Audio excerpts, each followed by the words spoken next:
आपको पता है एक्सेप्ट करने और एक्सेप्टेंस में फर्क होता है। और एक बार को सुनने में आपको ऐसा लगेगा कि हाँ, मैं क्या बात कह रही हूं, लेकिन दोबारा से सुनिए कि एक्सेप्ट करने में और एक्सेप्टेंस में फर्क होता है और दोनों का नतीजा भी अलग अलग होता है। आज जब मैं थोड़ी रिसर्च कर रही थी, तैयारी कर रही थी, तो ऐसे ही अपने आप एक सवाल आया कि क्या एक्सेप्ट और एक्सेप्टेंस एक ही हैं? और फिर जब मैंने गूगल किया तो मुझे लगा नहीं। Welcome to lights of my cone.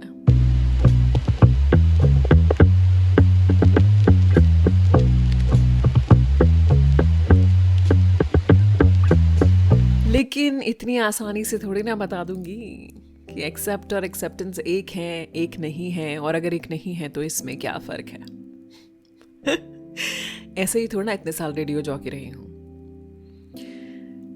आखिर तक सुनिएगा और तब तक सोचते रहिएगा, और अगर जवाब मिल जाए तो कमेंट सेक्शन में ज़रूर से बताइएगा। लेकिन उससे पहले सिंपली बता दूं कि एक्सेप्टेंस मेरे जहन में आया कैसे। तो जो वेब सीरीज़ मैंने अभी अभी ख़त्म की है, उस वेब सीरीज़ में एक जगह एक लाइन आई थी कि अगर किसी को प्यार करो तो इस उम्मीद से मत करो कि तुम उनमें ये चीज़ें बदल दोगे। उन्हें उन सभी चीज़ों के साथ प्यार करो। That is called acceptance, but that doesn't mean कि आपने उन्हें एक्सेप्ट कर लिया है ना। लेकिन इससे ना मेरे दिमाग में एक और सवाल आया कि क्या आपको नहीं लगता कि एक्सेप्टेंस कभी कभी इट्स लाइक कि हमने बड़ी जल्दी गिव अप कर दिया और बस एक शांति बनाए रखने के लिए हमने कह दिया कि चलो ठीक है भाई, जो है जैसा है ठीक है ना। वैसे ये बात भी बिल्कुल सही है कि एक्सेप्टेंस के लिए ना बहुत स्ट्रेंथ चाहिए होती है और एक्सेप्ट करने के लिए भी बहुत स्ट्रेंथ चाहिए होती है। लेकिन इन दोनों में थोड़ा फर्क होता है। जैसे कि एक तो हम ये कहें कि अब क्या करें, ऐसा ही है, तो ये तो हमने एक्सेप्ट कर लिया, हम झुक गए, जो भी है जैसा है वैसा ही है, इसको बदला नहीं जा सकता है। और एक कि देखो जो है ना उसे मैंने दिल से गले लगा लिया, ये हुआ एक्सेप्टेंस। हाँ, ये बात है कि देखो स्ट्रेंथ ना दोनों के लिए ही चाहिए होती है। मेरे पर्सनल जिंदगी से अगर मैं बताऊं तो एक्सेप्ट करने से लेकर एक्सेप्टेंस तक का सफर मेरे लिए बड़ा ही डिफिकल्ट रहा है, क्योंकि मैं ना एक ऐसे एनवायरनमेंट में पली बढ़ी जहाँ पर हमेशा यही सिखाया गया कि नहीं बेटा, कोशिश तो करनी पड़ेगी, कोशिश तो करो, कोशिश करते रहो। और ये कोशिश करते करते के चक्कर में ना मैंने ये रियलाइज़ किया कि मैं एक ऐसे इंसान में बन गई कि मुझे हार मानने की आदत ही नहीं हुई। अगर आप नोटिस करेंगे ना तो हम जितने भी पेरेंट्स होते हैं वो अपने बच्चों को सिर्फ सक्सेस के लिए तैयार करते हैं, फेलियर के लिए तैयार नहीं करते हैं। इसीलिए हमें फेलियर एक्सेप्ट करने में या फिर फेलियर की एक्सेप्टेंस में बड़ी दिक्कत होती है। फिर ये फेलियर चाहे जॉब में हो, कंपटीशन में हो, प्यार में हो, रिजेक्शन में हो। क्योंकि देखो एक्सेप्टेंस का मतलब होता है कि आपने फेलियर को भी एक्सेप्ट कर लिया कि हाँ ठीक है भाई, हो गया ये, लेकिन आप दोबारा ट्राई करने से डर नहीं रहे हो, दोबारा ट्राई करने के लिए भी आप रेडी हो। उसे कहते हैं एक्सेप्टेंस। अब मैं अगर आपसे ये कहूं कि एक्सेप्ट करने का मतलब होता है कि हमने एक्सेप्ट करना ना एक्चुअली एक एक्सटर्नल रिस्पॉन्स है किसी भी सिचुएशन का, कि कोई इंसान जैसा है मैंने उसे वैसा मान लिया है, अब क्या करें, इसे मजबूरी समझ लो या फिर समझौता समझ लो या फिर ज़रूरत समझ लो। तो ये होता है एक्सेप्ट करना। और एक्सेप्ट करना एक बाहरी रिस्पॉन्स है, लेकिन हमारे अंदर, मन के अंदर ना गुत्थम गुत्थी चलती रहती है। वो कश्मकश जिसको कहते हैं ना, वो चलती रहती है कश्मकश, और ये कश्मकश बड़ी मुश्किल वाली होती है। ये जो एक्सेप्ट करना होता है ना, ये दिस इज नॉट दिस, ये आपको कभी भी हैप्पीनेस नहीं दे पाती।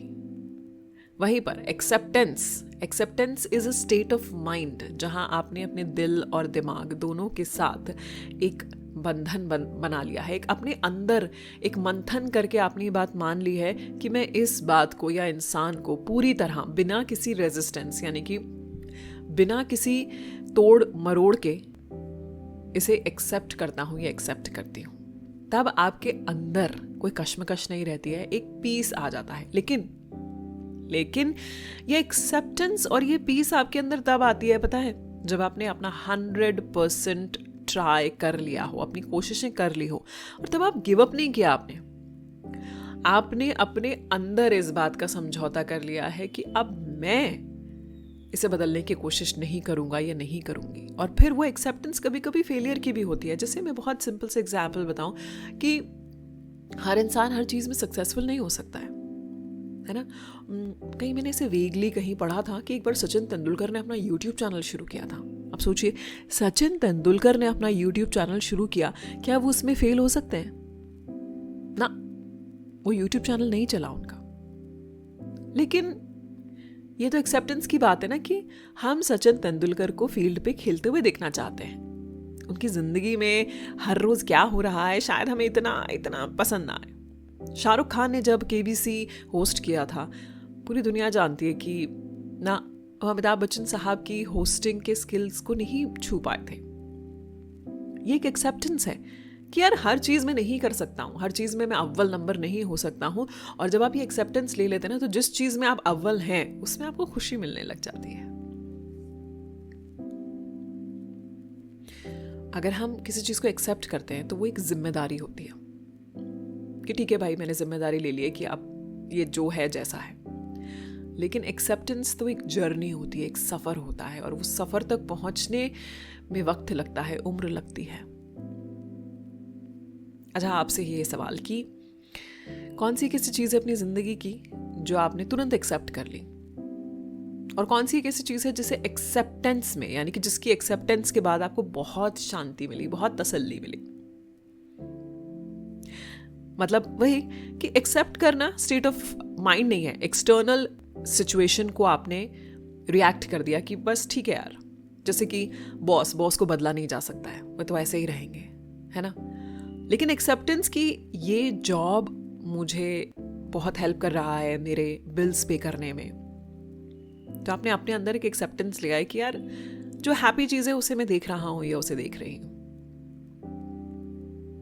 जब हम बाहरी चीज़ों में खुशी ढूंढना बंद कर देते हैं और अपने अंदर खुशी ढूंढना शुरू कर देते हैं, जो बहुत मुश्किल सफ़र है, एक लंबी जर्नी है, वहाँ से एक्सेप्टेंस की जर्नी शुरू हो जाती है। पता नहीं आज के इस शो के लिए मेरे पास कोई बहुत ऐसा मिर्च मसालेदार तीखा सा जवाब नहीं है, जिसको तीखा सा सवाल नहीं है जिसको कि मैं आपसे पूछूं और आप तुरंत एकदम प्रोवोक हो जाएं कमेंट सेक्शन में बताने के लिए। लेकिन लास्ट लाइन में कहूंगी कि अपनी गलती एक्सेप्ट करना ये भी एक बड़ी करेजियस बात है, और उसका एक्सेप्टेंस होना कि अब मैं इसे कैसे ठीक कर सकती हूँ, ये एक सफ़र है, ये एक जर्नी है।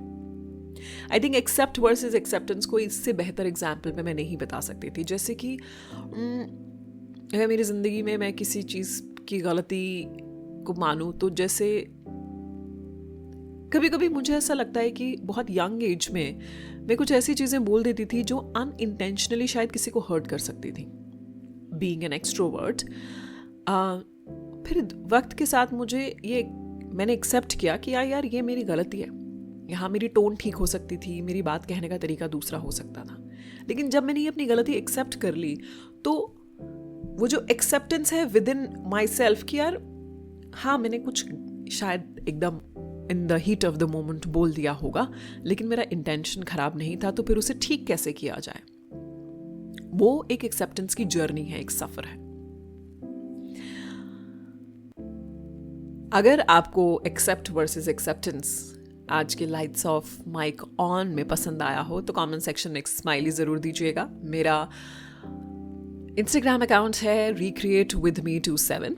ये शो आप as an audio show Spotify पर भी सुन सकते हैं, और मैं तो यही कहूँगी कि यूट्यूब पर भी स्क्रीन ऑफ करके इसको सुने। और अगर कोई और कमेंट सेक्शन में कुछ आप चीज़ लिखेंगे तो मुझे पढ़ने में बहुत अच्छा लगेगा, आगे भी समझ में आएगा कि और कैसे शोज़ कर सकती हूँ। याद दिला दूँ आपको, लाइट्स ऑफ माइक ऑन आपके लिए संडे से लेकर फ्राइडे तक लेकर आऊँगी मैं। सुनते रहिए लाइट्स ऑफ माइक ऑन। अभी के लिए यहाँ से है जाना, वापस लौट कर यही है आना और कहा है जाने जाना।